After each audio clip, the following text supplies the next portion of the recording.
देखो हम लोग पिछले क्लास में ये पूरा स्पर्मेटोजेनेसिस की प्रोसेस पढ़ लिए थे, है ना। जो हम लोग पढ़ रहे हैं वो क्या पढ़ रहे हैं, गैमेटोजेनेसिस। ये किस में आएगा, प्री फर्टिलाइजेशन में कि पोस्ट फर्टिलाइजेशन में? ये सब प्री फर्टिलाइजेशन का स्टेप है। अब हम लोग आज जो पढ़ेंगे, देखो यहां तक पढ़े थे पूरा, अब उसके बाद हम लोग को आज आएगा फीमेल का गैमेट कैसे बनता है उसको समझना। देखो ये थोड़ा सा कॉम्प्लेक्स है, इसको ध्यान समझना। उससे इससे कंपैरिजन भी किया जाएगा बहुत सारे क्वेश्चन में। स्पर्मेटोजेनेसिस से और oogenesis से बहुत सारा कंपैरिजन के लिए क्वेश्चन बनता है ना। तो वो वाला तुम लोग ध्यान समझे तो दोनों स्पर्मेटोजेनेसिस प्रोसेस को। अब हम लोग क्या समझेंगे, oogenesis प्रोसेस को।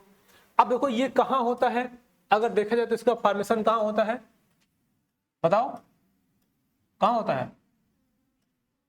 ओवरी में, है ना। ओवरी क्या है, प्राइमरी सेक्स ऑर्गन है फीमेल का, ठीक है। अब यहां पे मतलब क्या होता है, the process of formation of a mature female gamete अर्थात oogenesis, उसको क्या बोलते हैं, oogenesis। अब फीमेल गैमेट जो बने उसको क्या बोला जाएगा, क्या बोला जाएगा? फीमेल गैमेट का नाम क्या होगा, ओवम, है ना। अब यहां पे देखो ध्यान समझो, देखो जो मेल का गैमेट के बनने की प्रोसेस थी वो एज ऑफ प्यूबर्टी आने के बाद शुरू हुआ था। बात समझ गए ना। जो मेल का गैमेट बना था अर्थात स्पर्म, वो एज ऑफ प्यूबर्टी जब मेल की आई थी तो बनना शुरू हुआ था। लेकिन देखो इसमें क्या है, ये start during the embryonic stage, यानी जब बेबी गर्ल एम्ब्रियोनिक स्टेज में रहेंगी तभी से उसके अंदर oogenesis की प्रोसेस शुरू हो जाएगी। एक बार बताया था ना कि मेल में क्या होगा कि प्यूबर्टी में स्टार्ट होगा और वो जब उसकी डेथ होगी तब तक चलता रहेगा। और क्या हाँ, अब फीमेल में क्या है, डिफरेंस है, पहले एक बार स्टार्ट होगा फिर बंद होगा, फिर स्टार्ट होगा फिर से बंद हो जाएगा। बस समझ रहे हो ना। तो ये होगा इसमें। अब देखो यहाँ पे ध्यान समझना, कुछ few million oogonia are formed in the each fetal ovary. लगभग मतलब कुछ मिलियन oogonia जब वो फीटल ओवरी, फीटल मतलब एम्ब्रियोनिक स्टेज, है ना, जब वो एम्ब्रियोनिक स्टेज में रहेगा तो बहुत सारे कुछ मिलियन oogonia बनते हैं। जैसे उसमें क्या था, स्पर्मेटोगोनिया, यहाँ क्या होगा, क्या होगा यहाँ पे, oogonia। बात समझ गए ना। अब देखो no more oogonia are added after the birth. एक इंपॉर्टेंट बात ये भी है, जो oogonia बनना होगा वो सारा बन जाएगा जन्म से पहले ही। मतलब देखो ध्यान से, क्या ह्यूमन के मेल में जो गैमेट बना वो सारा एज ऑफ प्यूबर्टी के बाद बना। बस समझे। अब वो भी एक दिन में 120 मिलियन बनता है। लेकिन देखो इसमें क्या है, जन्म के पहले ही जितना oogonia बनना होगा oogonia बन जाएगा। जन्म के बाद एक भी oogonia नहीं बनेगा, जो बना रहेगा वही मेच्योर हो के उसके पूरे लाइफ मेच्योरेशन में होकर ओवम बनाएगा। बात समझे। एक बात अब देखो, oogonia माइटोसिस प्राइमरी oocyte, है ना, arrested in prophase first and meiosis first. Prophase first and class 11th में सेल डिवीजन था, पढ़े थे। उसी में माइटोसिस और मियोसिस को डिटेल में पढ़ाया गया होगा, जिसमें कि प्रोफेज फर्स्ट और prophase second, metaphase, anaphase, telophase ये सब आया था। तो ये क्वेश्चन इसमें ये है कि जो oogonia है, oogonia जब बनता है तो वो एम्ब्रियोनिक स्टेज में प्राइमरी oocyte जब स्टेज आता है तो उस समय वो अरेस्ट हो जाता है, मतलब डिवाइड होना बंद कर देता है। और अब उसमें कौन सी साइकिल अरेस्ट करता है, prophase first and meiosis first. बस समझ गए। मतलब क्योंकि ये मियोसिस फर्स्ट है उसको प्रोफेज फर्स्ट बोलेंगे, क्योंकि इसी के अंदर तुम प्रोफेज फर्स्ट आएगा ना, मियोसिस में ही तो आएगा प्रोफेज। बस समझ रहे हो। अब देखो यहाँ पे, अब primary oocyte get surrounded by the granulosa cells to form the primary follicle. हम वहां बताए थे प्राइमरी फॉलिकल के बारे में, जब वो निकल रहा था क्या क्या बोलते हैं, हार्मोन, एस्ट्रोजन और प्रोजेस्टेरॉन बता रहे थे ना, तो वहां से अभी यहाँ बात क्लियर होगा। देखो large number of these follicles are degenerate, ये बहुत सारी इसके जो फॉलिकल्स हो वो डिजेनरेट हो जाती हैं। इतना बात। अब देखो कुछ और बात है यहाँ पे। देखो जैसे कि यहाँ एक पॉइंट था कि जो oogonia बना वो लगभग फ्यू मिलियन बनेगा, है ना। कब बन गया, एम्ब्रियोनिक स्टेज से पहले, सॉरी मतलब बर्थ के पहले। अब वो जब उसका बेबी की डिलीवरी हो जाएगी, जब उसका जन्म हो जाएगा, तो जितना लगभग फ्यू मिलियन था वो धीरे धीरे और डिजेनरेट होना शुरू हो जाएंगे। और मतलब इसे मान लो उसका लड़की का जन्म हुआ, अब उसके जो उगोनिया बना है ना वो धीरे धीरे डिजेनरेट होना शुरू हुआ, और उसके एज ऑफ प्यूबर्टी आते आते वो लगभग सारे डिजेनरेट हो जाएंगे, केवल 60 to 80,000 उगोनिया बचेगा। बात समझ गए ना। तो जब उसका जन्म होगा तो उस समय डिजेनरेट होना शुरू हो जाएगा, और उसके एज ऑफ प्यूबर्टी आते आते लगभग 60 to 80,000 जो प्राइमरी फॉलिकल्स है, मतलब उगोनिया मैच्योर बनेगा, उतना बचा रह जाएगा, है ना। बाकी और सारी क्या हो जाएगा, डिवीजन हो जाएगा। अब देखो, after puberty primary follicles get surrounded by the more layer of the granulosa cells and new theca to form the secondary follicle. मतलब वो मेचुरेशन है, प्राइमरी फॉलिकल मेच्योर होगा, सेकेंडरी ओसाइड, मतलब प्राइमरी क्या, पहले प्राइमरी फॉलिकल फिर secondary oocyte और फिर सेकेंडरी फॉलिकल ऐसे बनना शुरू रहेगा। अब इसको डिटेल समझा रहे हैं अभी। अब देखो, tertiary follicle has the fluid field cavity called the antrum. जब टर्सरी फॉलिकल बनेगा तो उसमें एक कैविटी फील हो जाएगा, उसको बोलेंगे एंट्रम। और उसके बाद theca get organize in the outer and inner theca, दो कंडीशन में ये ऑर्गेनाइज हो जाएगा। अच्छा, इससे पहले हम यहाँ समझा रहे थे, पूरी बात समझ आ जाएगी, उसको पढ़ेंगे बाद में, पढ़ने से कोई खास मतलब नहीं है।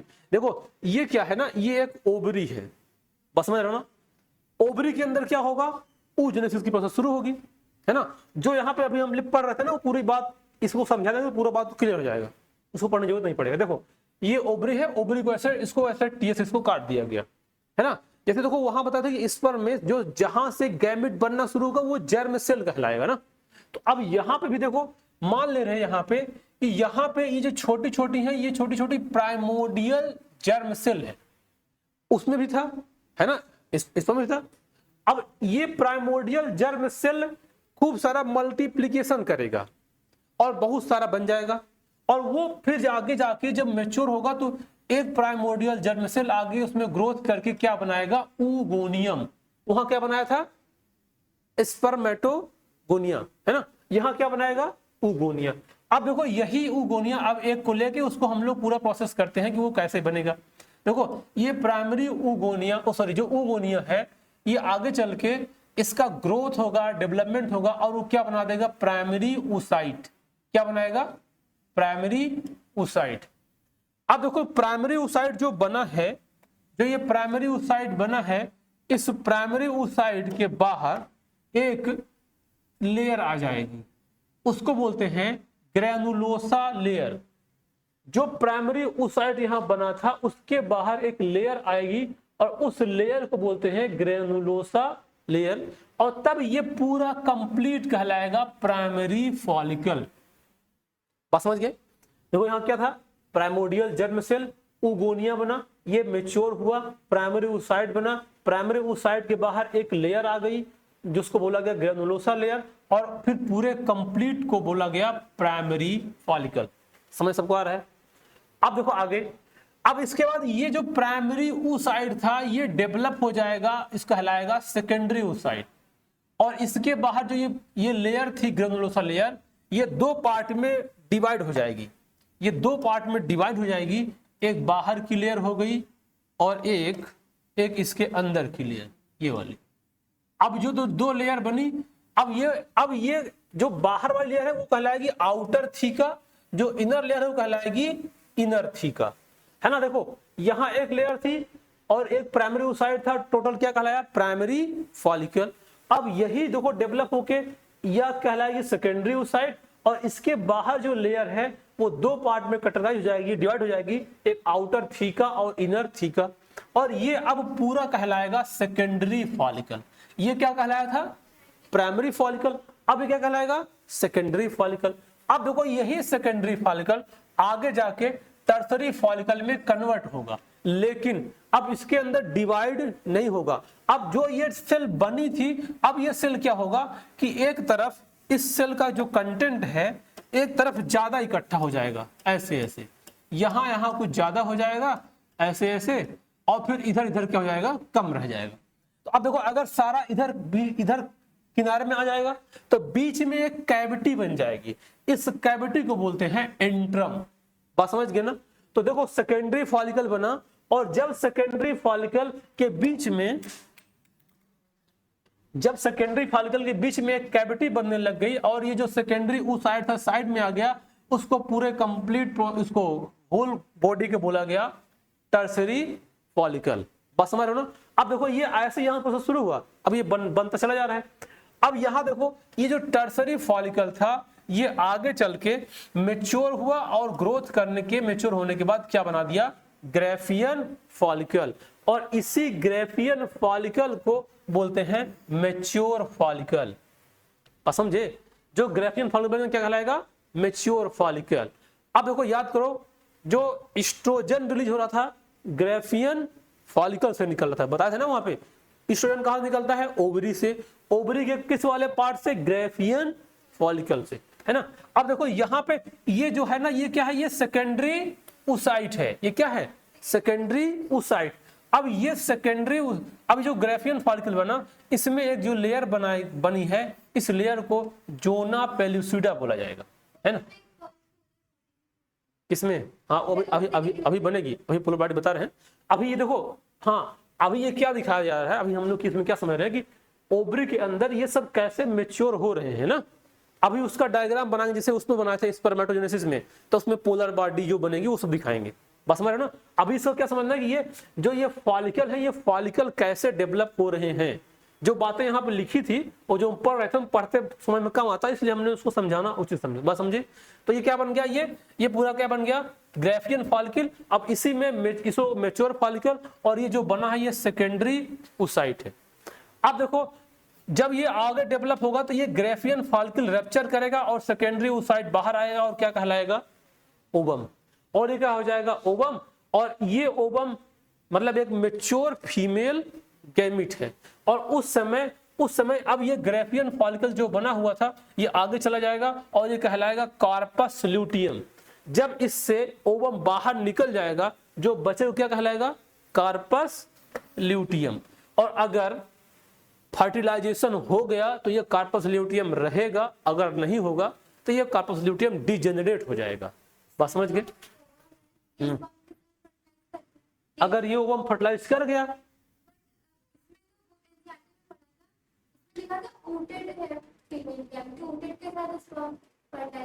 हाँ तो वो फर्टिलाइजेशन बता रहे हैं ना, ऊटेड, उसको ऊटेड बोलते हैं, इसी को बोलेंगे। हाँ जब फर्टिलाइज करेगा ना तो उसको ऊटेड बोलेंगे, उसका नाम आएगा भी।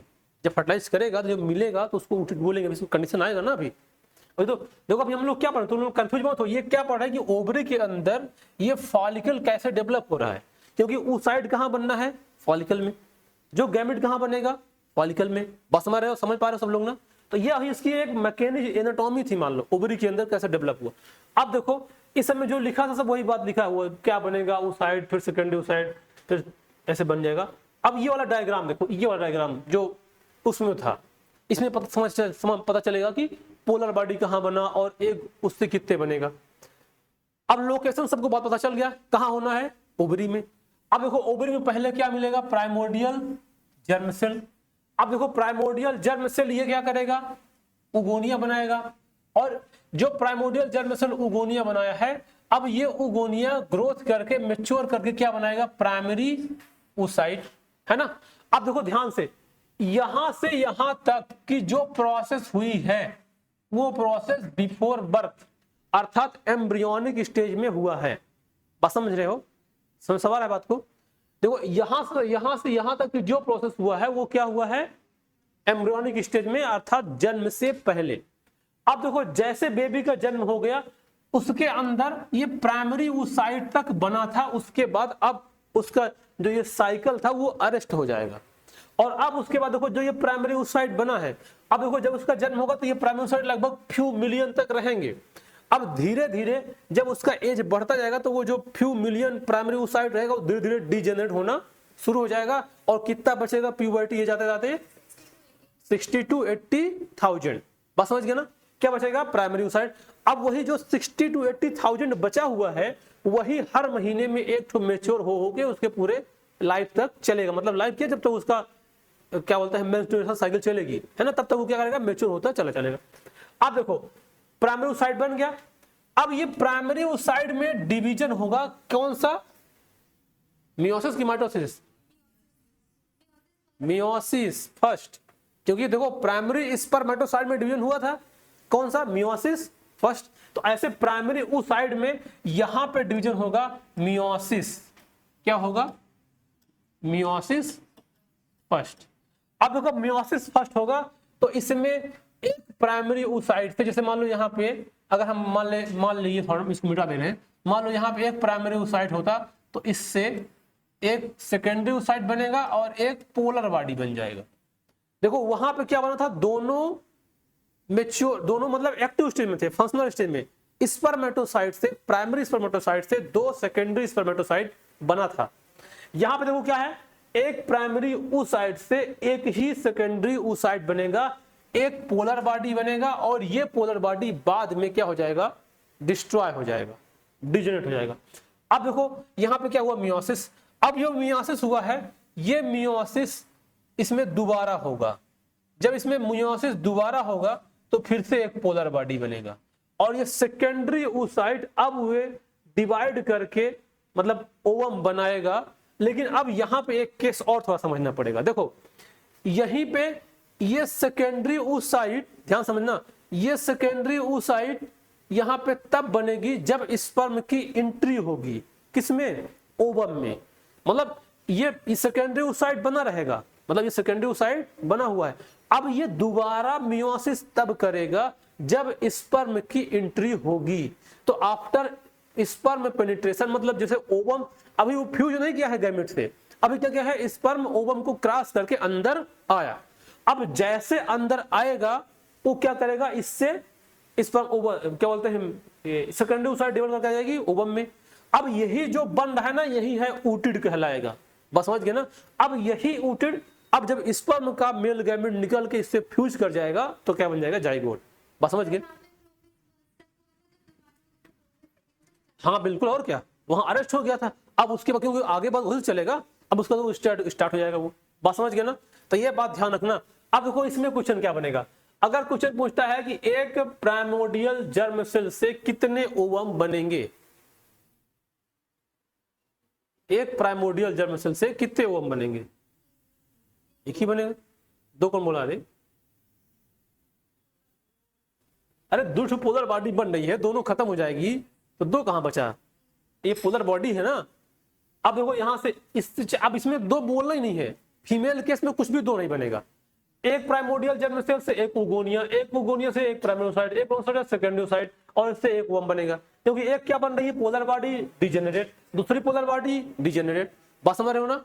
अब इसमें बहुत सारे क्वेश्चन से पूछते हैं कि पहली पोलर बॉडी जब बनेगी तो किसके किसके बीच में बनेगी, प्राइमरी oocyte से सेकेंडरी oocyte के बीच में पहली पोलर बॉडी बनेगी, और प्राइमरी सेकेंडरी oocyte से ओवम जब बनेगा तो क्या बनेगा, second polar body. Polar body कोई फंक्शन नहीं है, वो पोलर बॉडी का कोई फंक्शन नहीं है, बस वो इसके यूनिक कैरेक्टरिस्टिक को दिखाने के लिए बनती है कि हम देख लो हम दो बन रहे हैं लेकिन फिर भी दो में से एक ही जिंदा है, एक खत्म, बस समझ गए ना। अब पोलर बॉडी बाद में डिजेनरेट होना ही है। अब इसका देखो ऐसा कोई स्पेसिफिक कैरेक्टर किताब में लिखा नहीं है, बस अगर होगा भी तो क्या करेगा, इसको सपोर्ट करेगा, जो बन रहा है उसको क्या करेगा, सपोर्ट करेगा, ये डिजेनरेट ना होने पाए, ये डिस्ट्रॉय ना होने पाए, ये सारा काम करने में काम करेगा, बात समझ गए, बात समझ आ गया। फिर हंसने लगे, वो हंसी बहुत आती है, अच्छा इसलिए हंसने, चलो ठीक है, सब समझ आया, किसी को कोई दिक्कत, आ गया, आगे चले। तो ये बात ध्यान रखना तुम लोग एकदम अच्छे तरीके से। चलो अब देखो यहां पे थोड़ा सा डिफरेंस दिया गया है, बहुत इंपॉर्टेंट बात। देखो स्पर्मेटोजेनेसिस और oogenesis में क्या डिफरेंस है, देखो यहां पे ये पहली बात तो कहां होगा, टेस्टिस में, और टेस्टिस में कहां पे, और ये कहां होगा, ओवरी में। और देखो एक बात है, लिमिटेड ग्रोथ फेज है ना, मतलब इसका ग्रोथ फेज क्या है, लिमिटेड है, इसका क्या है, इलैबोरेटेड ग्रोथ फेज, मतलब समझे इसका ग्रोथ फेज, इसका जो स्पर्मेटोजेनेसिस होगा देखो जो स्पर्मेटोजेनेसिस होगा उसका ग्रोथ फेज जो है लिमिटेड है। जैसे मान लो कि स्टार्टिंग हुआ, अब वो उस स्टेज से बढ़ता चला जाएगा, ऐसा नहीं होगा कि उसमें एक बार हुआ फिर बंद फिर चालू फिर मतलब थोड़ा सा उसको कोई वो नहीं है, बस समझ गए ना। तो ये बात कर रहा है। अब देखो इसमें देखो each primary spermatocyte give 4 sperm और इसमें each primary oocyte give 1 ovum. चाहे प्राइमरी स्पर्मेटोसाइट का हो चाहे सेकेंडरी स्पर्मेटोसाइट, चाहे जौन बोलो, सबसे क्या बनेगा 1। अब इसमें देखो इसमें तो हमको ध्यान देना पड़ेगा। अच्छा देखा है तो ज्यादा कॉम्प्लेक्स इसमें ये वाला हो गया, ये कहाँ है, इसमें तो एक से एक ही बन रहा है। हाँ वो फॉलिकल थोड़ा समझना पड़ेगा, है ना। अब देखो इसमें कोई पोलर बॉडी का फॉर्मेशन नहीं होगा और इसमें पोलर बॉडी बनेगा, है ना। अब यहाँ पे देखो एक बात और लिखा है, ये begins at puberty and extended up to the senility. और इधर इसमें देखो begins at embryonic stage but suspended up to the puberty, it is ceases around the age of 50, मतलब 45 to 50, है ना। मतलब ये जब से बनना शुरू हुआ और लास्ट तक बनेगा, और एक बार स्टार्ट फिर स्टॉप फिर स्टार्ट फिर स्टॉप, बस समझ गए ना। तो ये डिफरेंस मान लो अगर आता है oogenesis और स्पर्मेटोजेनेसिस में, तो यह डिफरेंस तुम लोग अच्छे से लिखोगे। बात समझ में आई। अब देखो अब मकसद क्या था, वहां मकसद क्या था स्पर्म बनाना, और यहाँ मकसद क्या है ओवम बनाना। अब धीरे धीरे को मकसद पहुंच रहे हैं। अब जो वहां पे स्पर्म बना था हम लोग उसको भी अच्छे से पढ़े थे, है ना। एक स्पर्म में क्या क्या कितने पार्ट होते हैं बताओ तुम, कौन कौन।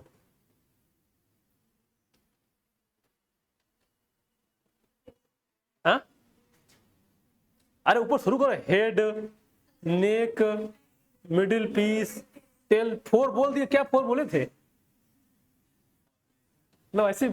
अरे वो है ना कि उसके पार्ट 4 पार्ट है, मतलब उसके डिवाइड कर सकते हैं हम लोग, है ना। सबसे ऊपर वाला पार्ट क्या था, हेड के ऊपर एक वो लगा हुआ था एक्रोसोम, है ना। उसमें कौन सा एंजाइम था, उसमें एंजाइम कौन सा था, हाँ उसका नाम था एक स्पर्म लाइसिन, है ना। वो हाँ हाइड्रोलेज है, उसका नाम होता है स्पर्म लाइसिन, जो हाइड्रोलेज मतलब है। अब उसको क्या करेगा, इसको ब्रेक डाउन करेगा। अब देखो ध्यान से पहले इसको समझ जाओ, ये जो दिखाई दे रहा है ये फीमेल का गैमेट है, अर्थात ओवम है, अर्थात एक बोल सकते हैं इसको हम लोग। अब देखो एक दो होते हैं, एक होता है फर्टिलाइज एग और एक होता है अनफर्टिलाइज। अगर एग फर्टिलाइज हो जाएगा तो उसका क्या नाम हो जाएगा,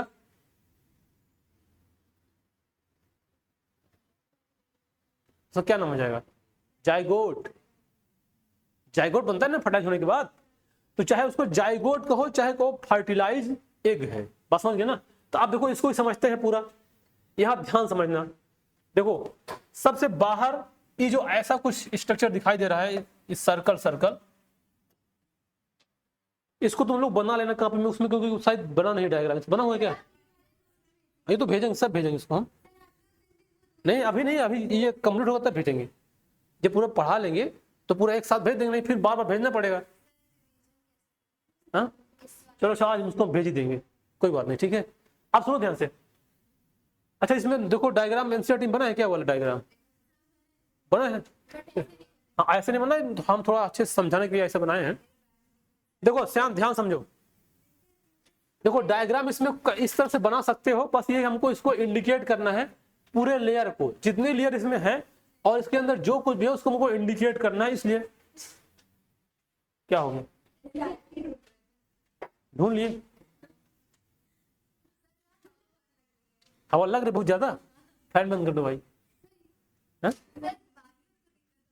बात मत करना। अच्छा चलो ध्यान देखो, इधर देखो हम क्या, देखो इसमें हमको क्या समझना है मेन, पहली बात तो देखो ध्यान हमको ये देना है कि पहले इसकी लेयर को समझना है, जो इसमें लेयर है 3-4, बस समझ गया।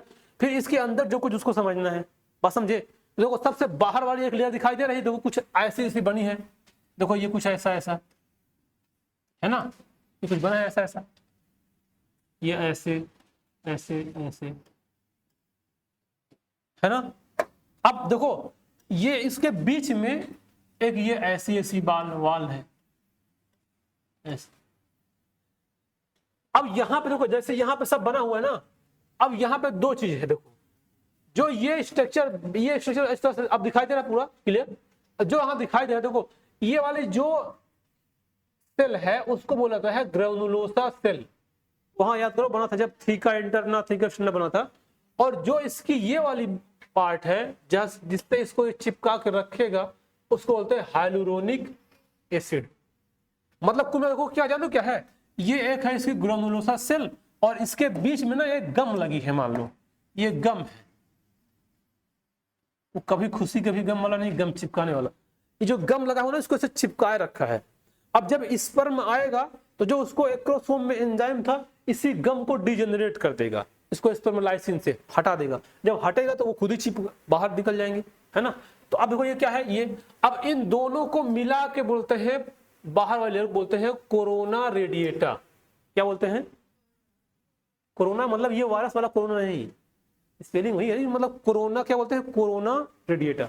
इसका मतलब ओवम की सबसे बाहर की लेयर किससे मिलकर बनी है, कोरोना, मतलब उसका क्या नाम है, कोरोना रेडिएटा, और ग्रेनुलोसा सेल और हाइलुरोनिक एसिड से मिलके बनी है। समझ गए? अब देखो ये है लेयर नंबर फर्स्ट। अब आते हैं दूसरे नंबर पे। देखो ये वाला कुछ दिखाई दे रहा है ऐसा ऐसा, इसको बोलते हैं जोना पेलुसिडा। हाँ हाँ, किसमें? हाँ अब बताएंगे फटासन करवाएंगे ना। उसके उसमें ये जो ओवम होता है, ओवम एक अपनी प्रिपरेशन करता है। थोड़ा आगे वाला तुम लोग पूछने लगते हो ना। देखो ओवम क्या है, अपनी एक प्रिपरेशन करता है। इसके अंदर रिसेप्टर होते हैं, वो जैसे ही इसको कोई एक स्पर्म टच किया, देखो जब इजाकुलेट स्पर्म हुआ 200 से 300 मिलियन स्पर्म, अब वो मूव करना चालू किया।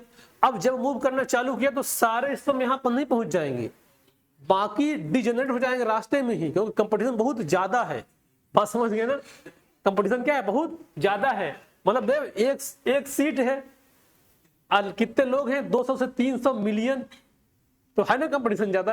तो अब सारे के डिजेनरेट, मान लो एक या दो पहुंचे, तो जब ये एक दो पहुंचेगा ना तो वो इसके अंदर सेंसर लगा हुआ है, जैसे उसका सेंस हुआ और वो जैसे डिजॉल्व किया, ये अपने लेयर को इतना मजबूत कर लेगा कि अब दूसरा कोई उसको तोड़ नहीं पाएगा। बात समझ गए ना? ये बात इसमें अभी बताते हैं, उसको आगे है ये बात। अब ये देखो दूसरा लेयर क्या आएगा, जोना पेलुसिडा, या इसी को विटिलाइन मेम्ब्रेन बोलते हैं। बात समझ गए ना?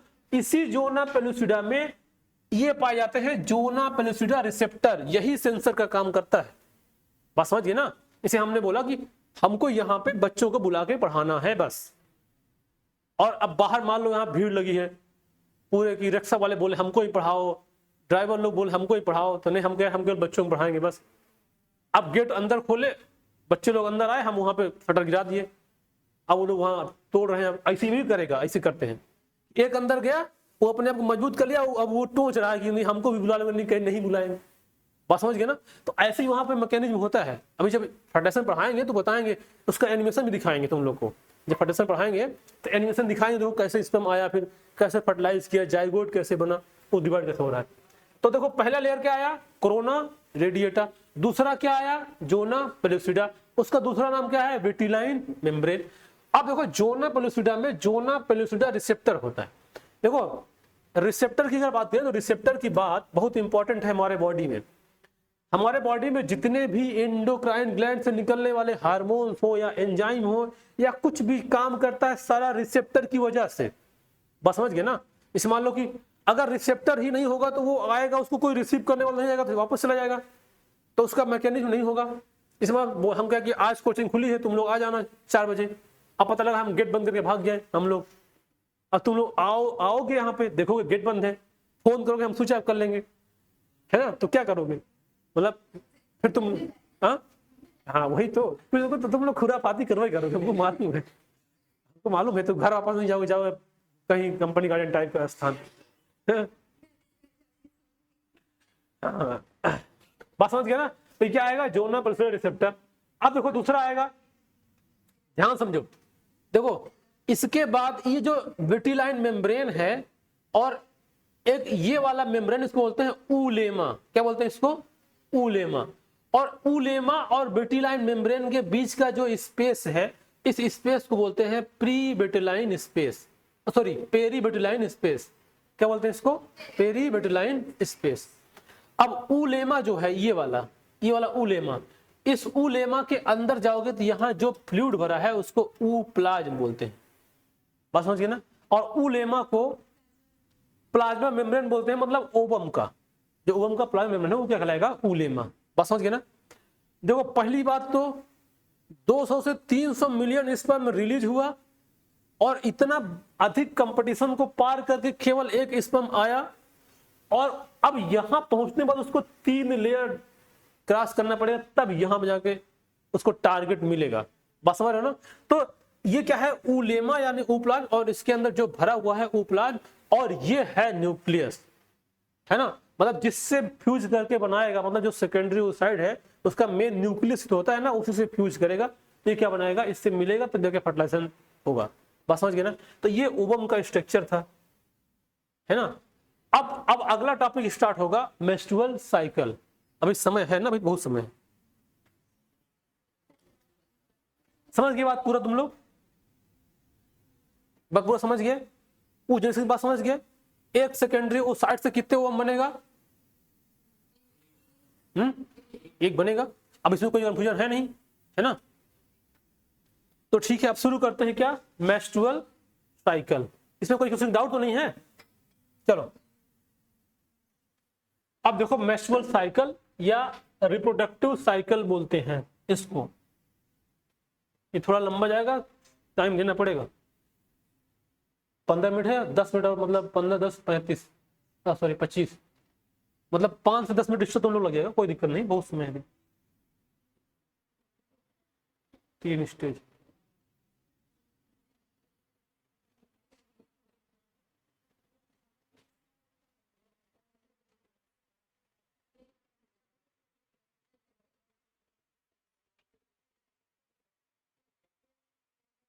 चलो अब बताएंगे, टेस्ट से 15 के बाद लेंगे। केमिस्ट्री क्या, केमिस्ट्री बताएंगे, हम क्या बताएंगे केमिस्ट्री का, केमिस्ट्री बताएंगे ना। चलो शांत ध्यान समझो, अब क्या पढ़ना है, मेंस्ट्रुअल साइकिल। देखो साइकिल का मतलब क्या हुआ, जहां से शुरू किए थे वहीं पे आ गए, मतलब अर्थ गोल है, अगर चलना शुरू करोगे तो जहां से चलोगे घूम के फिर से वापस आ जाओगे। तुम लोग कभी भरोसा हो तो देख लेना, यहाँ से चलना शुरू करो और फिर, लेकिन जिंदगी बीत जाएगी, बहुत समय लगेगा, 2-3 बार। हाँ टूर पे चले, अच्छा अर्थ को चलो ठीक है, चलो ठीक है, ले चलेंगे। अभी अर्थ मंगवाएंगे, रखा हुआ है वहां ऑफिस में। हाँ हाँ, वही तो पूरा अर्थ ही तो ग्लोब है। बस बस समझ बैठने को, जल्दी समझते हैं। देखो क्या है मेंस्ट्रुअल साइकिल, देखो साइकिल मतलब क्या होता है, बात नहीं, साइकिल मतलब क्या होता है, यहाँ था, यहाँ शुरू किए, फिर से वहां यहाँ पे आ गए, क्या बन गए, एक साइकिल। अब देखो ये साइकिल मतलब जो चीजें रेगुलर इंटरवल में कंटिन्यू होता रहे, क्या है साइकिल। दिन सुबह निकलता है, शाम को डूब जाता है, क्या है, फिर निकलता है, साइकिल, है ना। तो जो कुछ रेगुलर इंटरवल हो रहा है, क्या है वो साइकिल। तो अब इसको क्या बोलते हैं, ये मेंस्ट्रुअल साइकिल, या इसको रिप्रोडक्टिव साइकिल बोलते हैं, है ना। अब देखो तो पढ़ते हैं, it is the cyclic event starting from the one menstruation till the next during the reproductive period of a woman life, है ना। अब देखो ये देखा जाए तो ये टोटल 28 से 29 दिन का होता है, ये हमारे एन बुक में लिखा गया है ऐसा। ये कभी कभी 30 दिन 32 दिन और फीमेल टू फीमेल वेरी भी करता है, लेकिन हमको भी इसी पे पढ़ना है, बस समझ गए ना। तो कितना है इसका जो है 28 से 29 दिन है, मतलब मान लो यहाँ पे अगर डे फर्स्ट है तो यहाँ से घूम के फिर से आएगा, तो यहाँ डे 28, इतने टाइम का ये पीरियड होता है ना। ये जो मेंस्ट्रुअल साइकिल है ये कुछ अलग और दूसरे प्राइमेट में भी देखने को मिलता है। प्राइमेट समझते हो, प्राइमेट समझते हो, हम लोग क्या है, मैमल्स है ना, जानते हो मैमल समझते हो ना। क्लास 11th में बायोलॉजिकल क्लासिफिकेशन पढ़ाया हुआ, जो एनिमल किंगडम, हम लोग किसमें आते हैं, मैमल्स में। फाइलम क्या है, कॉर्डेटा। क्लास क्या है, फाइलम क्या है, मैमेलिया। तो मैमेलिया में कुछ सारे प्राइमेट होते हैं, प्राइमेट कुछ अलग हो, जैसे बंदर हो गए, है ना, एप्स हो गए, है ना। तो ह्यूमन में भी होता है, कुछ और भी प्राइमेट है जिसमें देखने को मिलता है ना। अब देखो यहाँ पे मेंस्ट्रुअल साइकिल इंक्लूड को ovarian cycle and uterine cycle. देखो मतलब इसमें क्या होगा, इस साइकिल में पढ़ना क्या है, कि जिस समय मेंस्ट्रुअल साइकिल स्टार्ट होगा उस समय उस फीमेल के ओवरी में और उसके यूटेरस में कुछ ना कुछ चेंजेज होते रहेंगे। बस समझ रहे हो? उसी सब दोनों चेंजेज को अलग अलग पढ़ना है कि किस फेज में कौन सा चेंजेज होगा। बस समझ ना? क्या क्या? ओवेरियन का साइकिल होगा, मतलब इसमें चेंज इन ओवरी, और यूटेराइन साइकिल जिसमें change in uterus, oviduct and vagina. ये जो चेंजेस देखने को मिलेगा इस सबको क्या पढ़ना है? Menstrual cycle. अब देखो मेंस्ट्रुअल साइकिल के कुछ फॉलोइंग फेज है, मतलब इसके कुछ क्या है? फेज है। देखो पहला आएगा मेंस्ट्रुएशन, मेंस्ट्रुअल फेज, या इसी को दूसरा नाम और बोलते हैं, उसका नाम होता है ब्लीडिंग फेज, है ना। अब देखो जैसे मान लो यहां से हम बना दे कि यहां से यहां तक, तो ये मान लो डे फर्स्ट है, तो अब पहला फेज क्या आएगा? Menstrual phase. सबको समझ में समझ पा रहे हो ना? क्या क्या? ओवेरियन में क्या चेंजेस होगा और यूटेराइन में क्या चेंजेस होगा, उन दोनों चेंजेस को मिला के क्या बनेगा? Menstrual cycle. अब उसके कई फेज होंगे, तो पहला फेज क्या आएगा? Menstrual phase. अब ये मेंस्ट्रुअल फेज डे फर्स्ट से लेके डे 5 तक होता है। अच्छा, डे फर्स्ट अगर बोलते हैं तो कभी ये दिमाग मत लाना कि मतलब जब महीना का पहला दिन आएगा तो डे फर्स्ट माना जाएगा। बस समझ रहे हो ना? ऐसा नहीं, सबका क्या है? अलग अलग है। मतलब जिस दिन से स्टार्ट हुआ उसका वो डे फर्स्ट माना जाएगा। तो डे फर्स्ट से लेके डे 5 तक जो होगा उसको क्या बोलते हैं? मेंस्ट्रुअल फेज, या उसी को ब्लीडिंग फेज बोलते हैं, है ना। अब ये लगभग 5 दिन तक चलेगा। मतलब ये कभी कभी वेरी भी करता है, ये 3 से 5, मतलब किसी में 3, 4, 5, किसी किसी में 6 भी चला जाता है। असल में हमको जो समझना है ये 3 से 5 है ना। अब देखो इसमें क्या है? Lack of menstruation indicate the pregnancy. उसमें बताया थी बात, थोड़ा सा समझना है। अगर मान लो किसी में मेंस्ट्रुएशन साइकिल अभी मतलब मेंस्ट्रुएशन नहीं हुआ, मतलब ये स्टार्ट नहीं हुआ, तो देखो क्या क्या हो सकता है। एक तो क्या हो सकता है कि प्रेगनेंसी हो सकती है ना। इसके और भी कारण हो सकते हैं, जैसे मान लो उसके बहुत ज्यादा स्ट्रेस है, या उसका हेल्थ पुअर है, या उसके या कोई ऐसी बीमारी हो गई है, या कोई उसको ऐसी मेडिसिन चल रही है जिसकी वजह से ये मेंस्ट्रुअल साइकिल उसका स्टार्ट नहीं हो रहा है। बात समझ गए? तो ये इसके 3 रीजन हो सकते हैं इसमें। अब देखो पहला क्या आया? मेंस्ट्रुअल फेज, या क्या बोलते हैं? Bleeding phase. ठीक है। अब अच्छा इस ब्लीडिंग फेज में होता क्या है? देखो जो यूटेरस होता है, देखो इधर वाला क्या है? ये बीच वाला क्या है? यूटेरस। इसमें 3 लेयर होती हैं। कौन कौन सी लेयर बताओ? यूटेरस में 3 लेयर होती, कौन कौन सी लेयर थी? पेरीमेट्रियम, मायोमेट्रियम और इंडोमेट्रियम। जो सबसे बाहर थी क्या कहलाती? पेरीमेट्रियम। जब रिप्रोडक्टिव पार्ट बताए थे ना, उसमें बाहर क्या बोलते हैं? पेरीमेट्रियम। और इसको क्या बोलते थे? मायोमेट्रियम। और क्या बोलते थे? एंडोमेट्रियम। अब जब ब्लीडिंग होगा तो ये एंडोमेट्रियम रैप्चर होकर बाहर निकलने लगती है। ये रैप्चर होकर बाहर निकलेगी, उसी क्या बोलते हैं? ब्लीडिंग। बस समझ गए ना? तो ये 3 से 5 में। अब देखो दूसरा फेज आएगा, जो दूसरा स्टेज आएगा वो आएगा फॉलिकुलर फेज, या इसी को प्रोलिफेटिव फेज बोलते हैं। ये 5th डे से स्टार्ट होके 13th डे तक चलता है। कहां से? जो यहां पे अब साइकिल बनेगी, देखो 1 से लेके 5 तक हुआ ब्लीडिंग। अब ये 5th के बाद से लेके 13 तक जो चलेगा वो क्या कहलाएगा? Follicular phase. समझ में आ रहा है? अब देखो यहां पे it is start from the 5th day after the menstruation and completed within the 8 to 12 days। मतलब किसी में 8 में, 10 में, 11, 12, मतलब ये वेरिएबल है, लेकिन जो रियल डाटा क्या है वो 13 डे तक माना जाएगा, है ना। In this phase the action of gonadotropin अर्थात FSH और LH। बताओ FSH और LH कहां से रिलीज होगा? हाँ, पिट्यूटरी से ना, एंटीपिट्यूटरी से। अब देखो ये क्या करेगा, देखो क्या चेंज आएगा जब ये आएगा। तो पहले वाले में क्या चेंज आया था कि जो इंडोमेट्रियम थी वो धीरे धीरे डिजेनरेट होके बाहर निकलने लगी थी।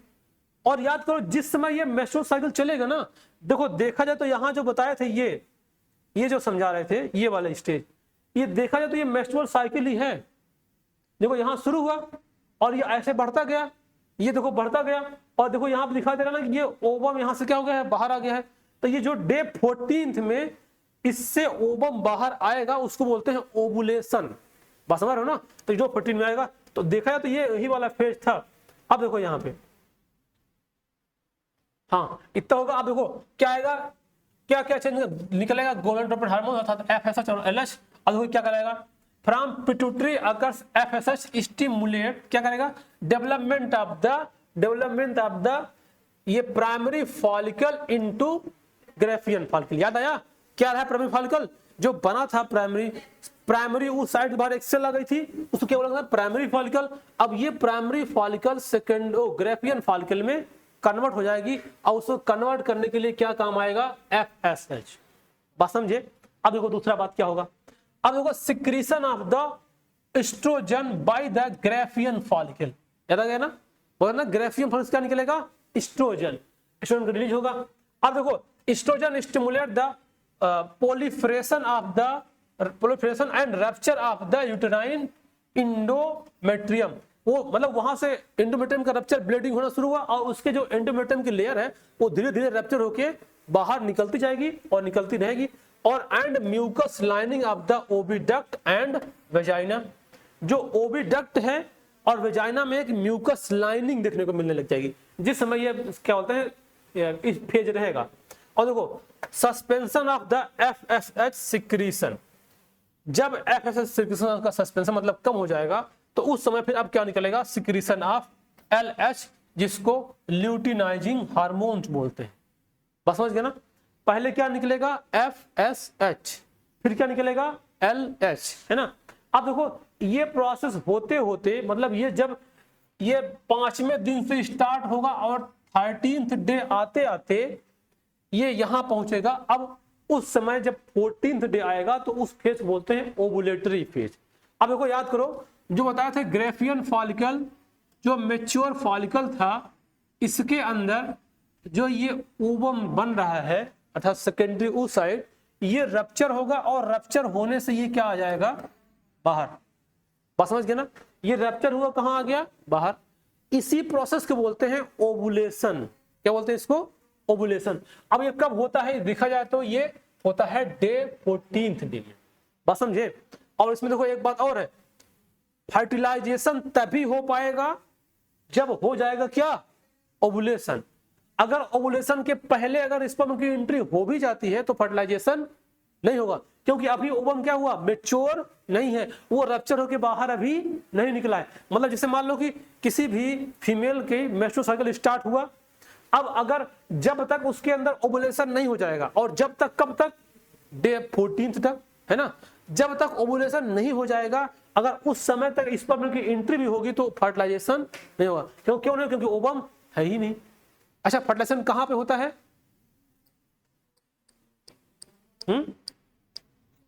फर्टिलाइजेशन कहां होता है,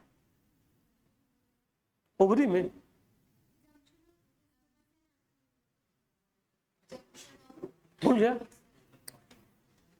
जंक्शन, हाँ जंक्शन ऑफ एम्ब्रियो मतलब ओविडक्ट में ना, क्या बोलते हैं, ओविडक्ट या फैलोपियन ट्यूब, बुला दिए, याद है। ऐसे मत बुलाओ, देखो ऐसे देखो जब पढ़ते हैं बड़ा आसान लगता है, इसे भूल जाता है, एकदम कोरा कागज बना दियो दिमाग को, है ना। तो वहां फर्टिलाइजेशन हो सकता है। अब देखो यहाँ पे, अब ये क्या होगा, अब इसमें क्या होगा, ओवुलेशन। इसका मतलब देखो क्या होता है, LH and FSH attain a peak level in the middle of the cycle। जो साइकिल होगा सबसे ज्यादा ऊपर क्या मतलब जाएगा, उस समय LH और FSH बहुत ज्यादा सिक्रीट होगा। और यहाँ पे देखो जब ये होगा तो रैपिड सिक्रीशन ऑफ LH के रैपिड सिक्रीशन को LH सर्ज बोलते हैं। जब LH बहुत तेजी से सिक्रीट होगा उसको क्या बोलते हैं, LH सर्ज, है ना। ये induce the rupture of Graafian follicle and there by ovulation, यानी ऑन द 15th डे, और सॉरी 14th डे। जब 14th डे आएगा तो LH का सिक्रीशन बहुत तेजी से बढ़ेगा, उसको क्या बोलते हैं, LH सर्ज। और उसी समय वो ग्रेफियन फॉलिकल की जो वाल है वो रप्चर हो जाएगी और उससे सेकेंडरी साइड बाहर निकल जाएगा। उसी प्रोसेस क्या बोलते हैं, ओवुलेशन। बस समझ गए ना। अब ओवुलेशन हो गया, इसका मतलब अब क्या है, ओवम मेच्योर हो गया। अब ओवम को अगर स्पर्म मिलेगा तो वो फर्टिलाइज हो जाएगा, बात समझ गए ना। अब देखो अगला फेज आएगा सिक्रीटरी फेज, जिसको ल्यूटियल फेज बोलते हैं। ये डे 15 से लेके 28 डे तक होता है। अब देखो इसमें क्या चेंजेस मिलेगा, देखो ये आफ्टर ओवुलेशन, ओवुलेशन के बाद जो ग्रेफियन फॉलिकल है वो transformed into the yellow endocrine mass called corpus luteum, बात समझ गए ना। जैसे ग्रेफियन फॉलिकल से क्या निकल गया, सेकेंडोसाइट बाहर निकल गया, और जब बाहर निकल गया तो वो जो बचे क्या कहलाएगा, कार्पस ल्यूटियम। और जानते हो ये कार्पस ल्यूटियम रहेगा, अगर फर्टिलाइजेशन हो गया, क्या बोलते हैं फीटस मतलब एम्ब्रियो डेवलपमेंट होना शुरू हो गया, तो ये कार्पस ल्यूटियम रहेगी। अगर ये क्या बोलते हैं फर्टिलाइजेशन नहीं हुआ तो ये कार्पस ल्यूटियम भी डिजेनरेट हो जाएगी, और डिजेनरेटिंग कार्पस ल्यूटियम को बोलते हैं कार्पस एल्बिकेंस, एल्बिकेंस, है ना। जब कार्पस ल्यूटियम है तो कार्पस ल्यूटियम कहलाएगी, अगर फर्टिलाइजेशन नहीं हुआ तो कार्पस ल्यूटियम धीरे धीरे डिजेनरेट होना शुरू हो जाएगी, और उस डिजेनरेटिंग कार्पस ल्यूटियम बोलते हैं कार्पस एल्बिकेंस, बस समझ गए ना। तो ये इसके इतने स्टेज हैं, मतलब इसके इतने स्टेज हैं। अब यहाँ पे हार्मोन्स का थोड़ा सा समझ जाते हैं कि जो एस्ट्रोजन प्रोजेस्टेरॉन होता है उसमें उसका क्या रोल है, एस्ट्रोजन प्रोजेस्टेरॉन का इसमें क्या रोल होगा, है ना। तब फिर इसका अगला क्वेश्चन आएगा। देखो अब आएगा function of the progesterone hormones का। देखो ये मेक द एंडोमेट्रियम, मतलब जो एंडोमेट्रियम कहां होगी, इनर यूट्राइन की वाल है ना। मेक द एंडोमेट्रियम ये maximum vascular thick and soft. देखो जैसे ध्यान समझो, जैसे मान लो ये यूटेरस है, ये वाली वाल यूटेरस की, और जो इसकी एंडोमेट्रियम है ये थोड़ा क्या हो जाएगी, ये मोटी हो जाएगी। देखो ये मोटी इसलिए हो जाएगी, और मोटी हो जाएगी और वैस्कुलर हो जाएगी, किसकी वजह से, प्रोजेस्टेरॉन की वजह से। वैस्कुलर होने का मतलब ये हुआ कि जब जाइगोट फर्टिलाइज होके आएगा तो आसानी से उसमें इम्बेड हो जाएगा, बस समझ गए ना। इसलिए क्या हो रहा है, वो थोड़ा सा क्या हो गया, ये वैस्कुलर हो गया और थिक हो गया और सॉफ्ट हो गया। और देखो अगला जो क्या बोलते हैं प्रोजेस्टेरॉन है, जब प्रोजेस्टेरॉन निकलेगा तो ये क्या करेगा, prevent the FSH secretion to prevent the development and secrete the ovarian follicle. जिस समय एफएसएच निकलेगा वो क्या कर सकता है, वो कर देगा, वो development of the secondary ovarian follicles ना रिलीज हो उसको रोके रखेगा, क्योंकि ऐसा नहीं प्राइमरी अभी मैच्योर नहीं, सेकेंडरी निकल गई है ना, तो उसको रोकते रहेगा। और देखो क्या करेगा अगला, if fertilization does not occurs, अगर फर्टिलाइजेशन नहीं हुआ तो कार्पस ल्यूटियम डिजेनरेट हो जाएगी, और ये distinction of the its lead to the next maturation and new cycle. अगर फर्टिलाइजेशन हो गया तो वो कार्पस ल्यूटियम बनी रहेगी और वही जाकर फिर धीरे धीरे प्लासेंटा बनाएंगी, बस समझ रहे हो ना।